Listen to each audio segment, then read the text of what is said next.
Getting out of bed can be tough some days, let alone doing a full-blown workout. If it's one of those days for you, here's what you can do from the comfort of your bed. We're going to start off by promoting circulation in your legs by doing some heel slides. This is great for your hip flexors and core. Now let's further train that core by doing some bicycles. We're not going to twist in this version.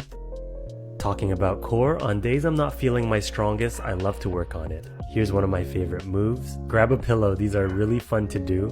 Remember to always follow your natural range of motion, don't try to force it. Shorten the distance if you can't reach. Now let's hold this position for 10 seconds while contracting your abs. Now for our low back, we're going to hold the bridge for 10 seconds. Great, now we're going to mobilize those hips by doing a reclining butterfly. In this version, we're going to bring our knees together and slowly open. And let's end with some legs and glutes by doing a few leg lifts. Now flip around to your side. Keep that leg straight, and we're going to end with some clamshells. Remember to take it nice and slow. Do 1 to 3 rounds depending on how you feel that day.